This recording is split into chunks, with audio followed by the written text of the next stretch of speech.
Ice Cube just exposed Hollywood elites for satanic rituals. This is what he had to say in the video that has now been taken down, blocked from every social media. Yo, this is Cube. Now, I ain't one to back down, and y'all know that. It's come to my attention that there are folks who ain't too pleased with the truths I've been speaking. They're coming at me from all angles, trying to silence me, discredit me. But I ain't about to get shook. I've faced adversity before, and I've always stood my ground. I won't be silenced, not when there's so much at stake. To all my fans, I want y'all to know this. I'm fine. They can't break me.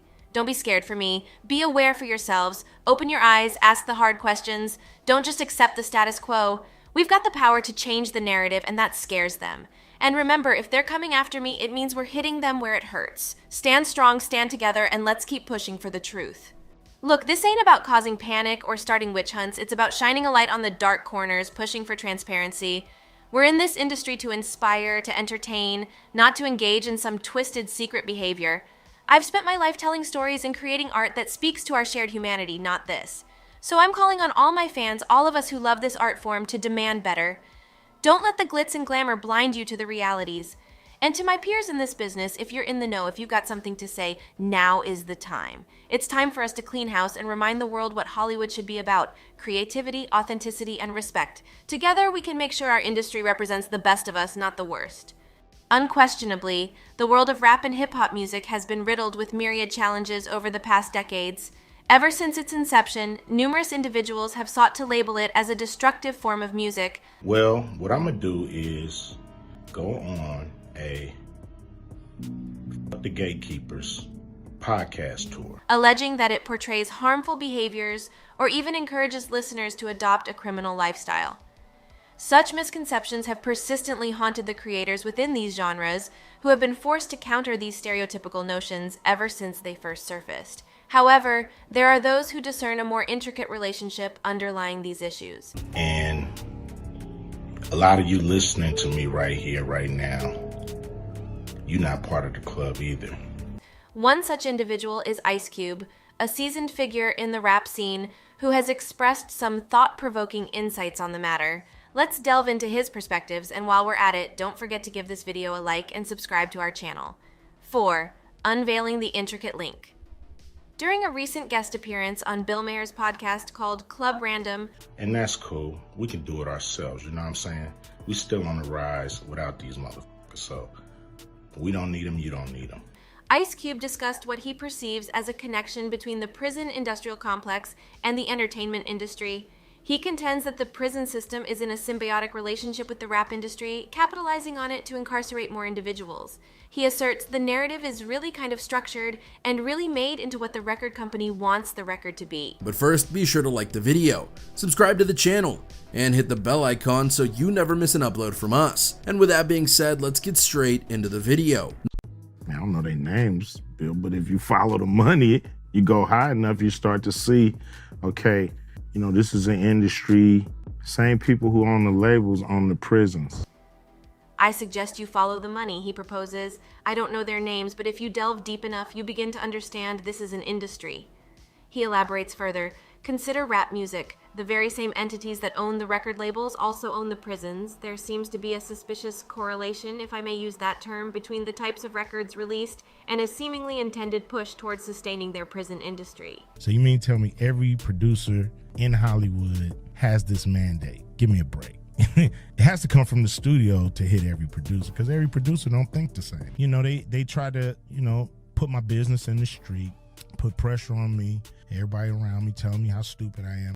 Ice Cube subsequently dubbed this as social engineering, designed to ensure that prisons stay at maximum capacity. In response to Maher's assertion that artists are not being compelled to author their song lyrics, Ice Cube presents a counter-argument. The crux of the matter isn't about forcing someone to write certain lyrics, he explains. It revolves around setting up implicit guidelines to ensure that only certain songs make the cut and others don't. He further argues, some records expose specific trends. Certain records are created collaboratively. This entails record company executives sitting around dictating to the artist, this is trendy, voice that. Execute this, we're going to have this individual pen the lyrics. This is far from being the first instance of Ice Cube expressing his contentious views. Earlier this year, he publicly denounced AI music as nonsense, asserting that it obliges artists to be associated with elements they never consented to. Samples are either approved or rejected by the song owners, he stated on Twitter. This is entirely different from manipulating the works of a deceased artist to produce a new song they never sanctioned, Ice Cube expounded, declaring it to be malevolent and devilish in his view. Thus, there's a wealth of information to digest here. While we'll momentarily put aside the topic of AI music and its various applications, we do intend to explore his theory concerning the interconnection between record labels and the prison system. Although Ice Cube's depiction on the podcast might not perfectly align with reality, it is undeniable that there exists some form of links that numerous observers are wary of between the creators of rap and hip-hop music and the individuals who end up in prison. 3.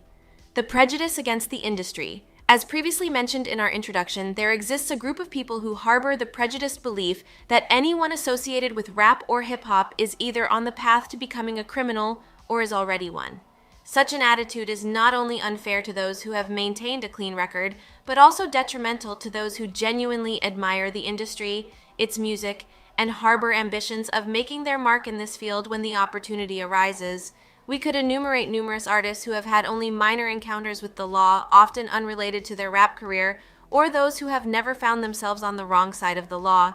Take, for instance, LL Cool J, one of the most iconic figures in the rap/hip-hop world. He has had a flourishing career as a rapper as well as an actor, starring in long-running TV shows like NCIS Los Angeles that spanned an impressive 15 years.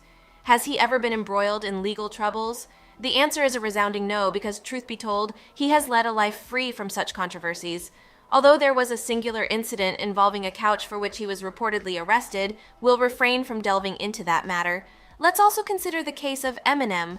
Given the raw and edgy persona he embodied during his initial Slim Shady phase, one might easily assume that he has an extensive criminal record. However, that's far from reality. Then there are celebrities like Drake, who has been a global sensation for quite some time. His career trajectory serves as a clear demonstration that success in this industry doesn't necessarily correlate with jail time or legal tussles. The instances of artists who avoid legal trouble or have minimal run-ins with the law are just as prevalent as those who find themselves entangled with undesirable elements and subsequently face legal repercussions. This brings us back to a salient point made by Ice Cube, namely that the industry tends to get swayed by trends, or observers may perceive patterns and conclude that following a certain path is the only ticket to achieving stardom, even if that's a distorted representation of reality. 1. Addressing the root causes. Interestingly, during another conversation, Ice Cube attributed the high rates of violence and arrests within the rap/hip-hop community to systemic issues prevalent in the United States. This is an argument that is easy to support. There are countless ways in which the U.S. could improve the conditions of certain communities and areas to prevent people from resorting to violence as their last resort. A considerable number of rappers are drawn to the genre because it offers them an outlet for their pent-up emotions and a platform to express their feelings. So perhaps the most effective way to stem this tide of madness is to eliminate the root causes that give rise to this madness in the first place. And with that, we've explored Ice Cube's statements and assessed their veracity. Do you agree with Ice Cube, or do you think he's trying to create an issue where there isn't one?